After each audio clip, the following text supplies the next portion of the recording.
So many of you have been asking, well, where am I going to get my butter now? I suggest that you make it. And today I'm going to show you how to make the Real Miyoko's vegan butter. You know, over time I've been evolving the recipe. The very first butter that I created was published in the Homemade Vegan Pantry, and it's actually very similar to the butter that I sold in my company for many years.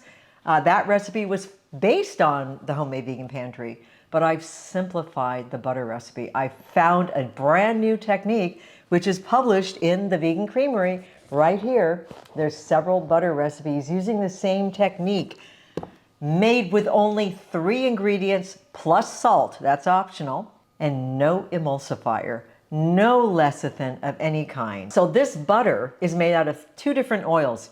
You need a saturated oil. So for this particular recipe, I'm using refined coconut oil.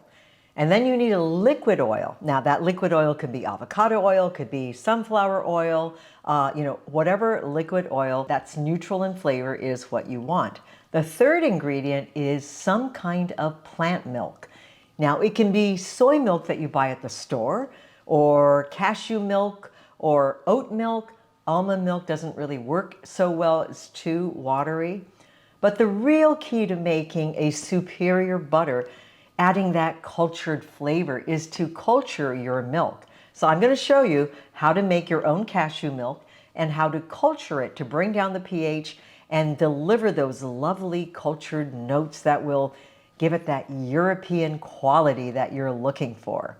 Now, this butter works in every culinary application. You can bake with it, you can cook with it, you can brown it because it has the sugars in the soy milk or the cashew milk for it to actually brown, because it's not emulsified with water, it's emulsified with milk. If you want a really firm butter for your baking, for laminated doughs, I suggest that you make the Baking and Culinary Butter recipe that's in this book. There's variations in the book. Today we're going to make the soft, spreadable butter. But let's get started with this, because I just can't wait to spread some of this on some bread. All right, as I said earlier, you can use a variety of plant milks for this, but the special Real Miyoko's butter involves cultured cashew milk. Now you can culture soy milk as well, or sunflower seed milk, but cashews add this really wonderful flavor, and the right amount of starch in the cashew milk will create this sort of browning effect when you cook it. So it's a fabulous milk. So I'm going to show you how to make the cultured cashew milk. We're starting out with 3 cups of water, and what I've done is I've sanitized this blender jar, because when you culture something, it means you're adding a lactic acid bacteria to it, and you want that bacteria to start eating the sugars in the milk and ferment, basically. And so you don't want other organisms, unwanted organisms, to grow. So it's very important that you sterilize everything. So you can do that just by pouring boiling water into this and letting it sit. So that's one way to do it. I have a jar that's ready for it, and I put this in boiling water as well in a pot, and just boiled it for a couple of minutes. There are also sanitizers, food grade sanitizers you can get to sterilize everything before you start. Okay, I'm starting out with 1 cup of raw cashews. Now these are pasteurized nuts. If you're just getting cashews from the bulk bin, you don't know whether or not they're pasteurized or not, boil your cashews first. So that will also suppress any funny organisms hanging out on your cashews. Okay, so boil them just for a minute or 2, just to kill whatever surface bacteria might be on those cashews. So it's 1 cup of cashews, 3 cups of water. And now we're just going to blend it. Alrighty, my cashew milk is done, and now we're going to add the culture to it. Now I'm using a vegan culture from thecheesemaker.com, and they have a variety. I'm not going to go super into this, but this is a mesophilic culture, meaning that it will create some really buttery notes, which is lovely, especially if you're making butter.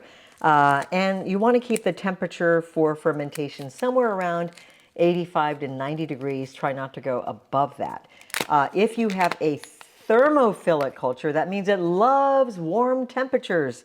Then you can go higher, maybe at like 100, 110 or so. So I'm just going to add a little bit of this just even less than 1/8 of a teaspoon, because it's got lots of liquid, which will make it easier for the bacteria to grow. Plenty of sugar in cashew milk. Turn that on for a second, and that's it. Now I'm going to put this in my sterilized jar, which I sterilize by boiling. And there's a little bit of foam in there, so it won't all fit in this jar immediately. We're just going to let it kind of, want the foam to go down, and then I can pour the rest of this in here. And then the trick is to keep this warm for somewhere between 12 and 20 hours thereabouts to bring the pH down, which means it will get tangier in flavor. Now I have a pH meter, so I can measure the pH, but you don't have to get that scientific. You know, you can just taste it and see, it's a little bit tangy, or it's too tangy, or whatever. So it'll start to drop in pH after maybe 8 to 10 hours or so. And ideally, somewhere around 12 to 20 is perfect. Put a lid on here, and you're going to find a warm place in your house to keep it. You can put it in an oven with a light on. You can put it in a warm water bath, a sous vide, a proofing box. Just wrap it really, really well in blankets and put it next to your fireplace. There's so many places where you can just keep the temperature somewhere around 85 degrees. So here's some milk I made yesterday. I'm going to just measure the pH. Oh, it's pretty low, 4.56. 4.5 is below 4.6. So this is going to be a really lovely, tangy flavor that will be imparted to the butter and give it that sort of European-style cultured butter flavor, the real Miyokos. You don't need a pH meter. Once again, you can just taste it and say, that tastes like buttermilk. It's sort of tangy. That's the note you want to hit. Okay, we're ready to make butter. All right, we're going to start out with about 3/4 cup of refined coconut oil. Now make sure, if you don't want a coconutty flavor, that it is refined. You want to melt it. Coconut oil melts at around 76 degrees, but you don't want it hot. So don't get it boiling. The temperature of the oils and the milk is very, very important in order for it to emulsify beautifully without having to add liquid lecithin or some other form of emulsifier. So what you want is this to be just right around that melting point, not any hotter. In addition to coconut oil, we're going to be adding some liquid oil. I've got some avocado oil here. Feel free to use a different kind of liquid oil. The key is to have it chilled. Makes your butter making process so much easier. So I stuck this actually in the freezer, or you can keep it in the refrigerator overnight or a few hours just to make it cold, because the temperature at which they all come together, they mix, will determine whether or not your butter succeeds in one beautiful moment or whether or not it's not a fail, but you'll have to refrigerate it and then reblend it. So this will make your job a lot easier if you can have all of these items at a low temperature. I'm going to measure a cup of this cold oil. So I've got 3/4 cup of coconut oil and 1 cup of cold avocado oil. We're going to combine these two oils, and you can make it unsalted or salted. I'm going to add just a little bit of salt. All right, now we are going to blend these.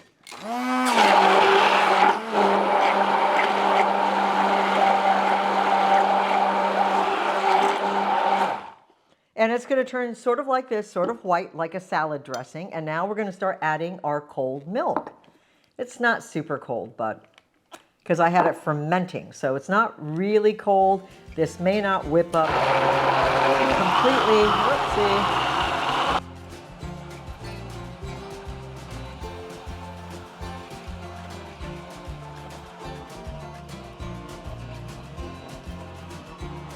This is one of those butters that didn't turn into a spreadable butter immediately because this milk had been sitting out for a long time. It wasn't quite cold enough.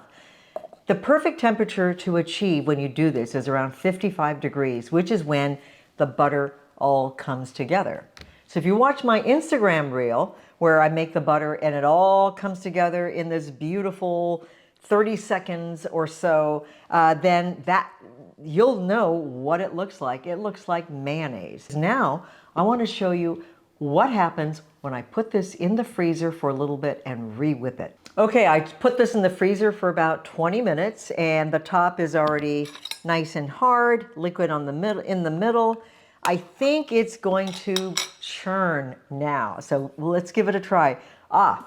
Before we do that, I'm going to tell you about coloring for your butter. If you want sort of that yellow buttery color, you can use annatto seeds, which can either just be blended along with your milk, or you can just get annatto extract. So it's basically the same, just this with some water, and it just adds a lovely buttery color. Don't add too much or you're gonna end up with orange butter.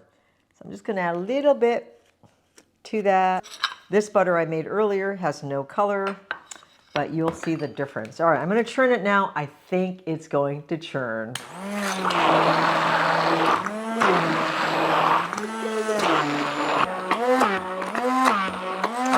It is churning. Oh my God, look at this lovely butter. Oh my God, look at that lovely butter. It has churned absolutely beautifully. And look at this color.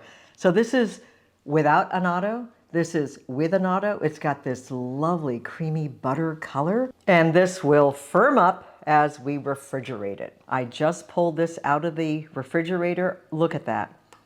Isn't that beautiful? The way it just sort of spreads.